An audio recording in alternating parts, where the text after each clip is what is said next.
So what shoes normally sell out the quickest, would you say? Like any? Sell out the quickest, you always have a style that comes out like a Bo Jackson. If the right color wave comes out, it'll always sell out. A Penny One will always sell out. Jordans, of course, everybody knows they'll sell out for the right price.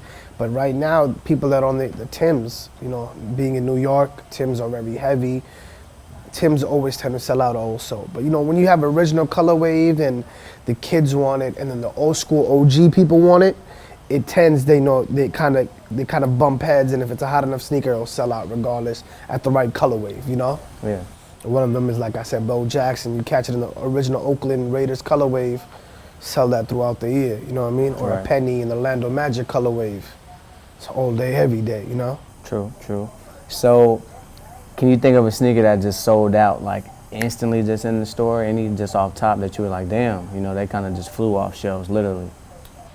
We actually got a hold of, let's say, 55 pairs of the classic lime green 95s. Okay. And I remember the day we bought them in, we threw it on social media, Sneaker Watch shot this out, and we sold them maybe in like 2 days. The price point was fair.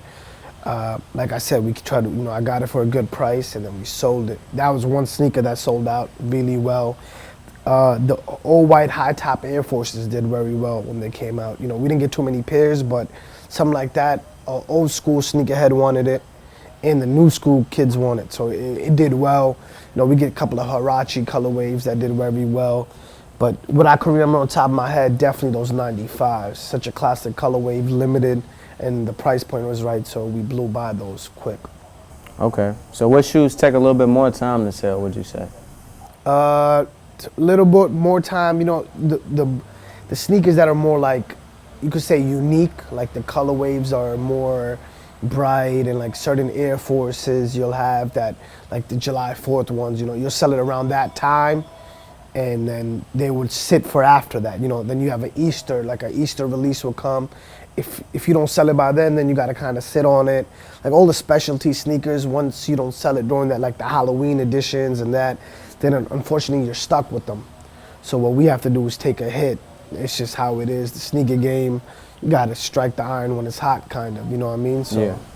It's how it is. But you do get stuck with a lot of inventory. That is one thing that does happen with the sneaker game, Okay. So in terms of inventory, what's like the protocol for, the things that won't sell? How do you we go keep about it, it? or? Sometimes we liquidate it, like we'll get rid of it for under cost. Just let's say if I got in 50 pairs and we only sold 10 pairs, you have to take a hit and lose money.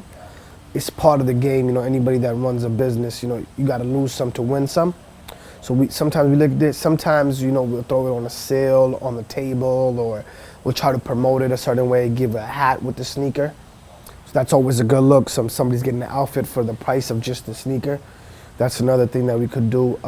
Sometimes we also promo the item, like we'll give it to somebody and they'll promo it for us, and that kind of gives us a little look to get rid of the sneaker. Yeah.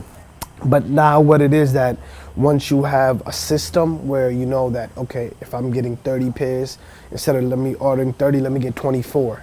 You know what I mean? So you kind of learn as it goes. We're second year in business, so we're learning the ins and outs more, So how do you feel about the resale market in today's sneaker culture? Good question, bro. The resale,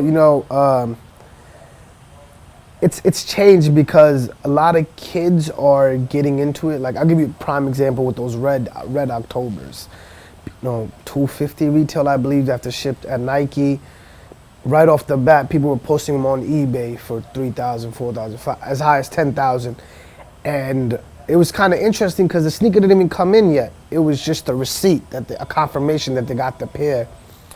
So it was funny that, you see something like that somebody's trying to catch such a big come up.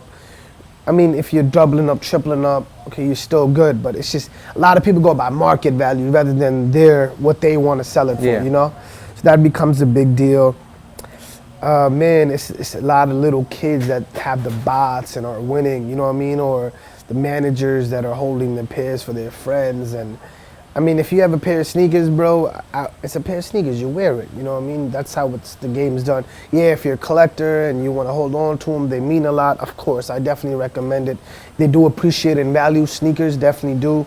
But if you're not gonna wear them, they're just gonna sit there. They're gonna get yellow. Their paint is gonna chip. I mean, you know, with the big thing with the re-retroing, if you had a Nike Air pair, it was everything in the early 2000s that came out in '99 or '98. Now they just re-retro them, so your Nike Air pair really doesn't have any value. So you know the times are changing where there's more quantity out there now too. So I mean the reselling thing is going on right now, but Kenny, to be honest, I think it's gonna die out very soon.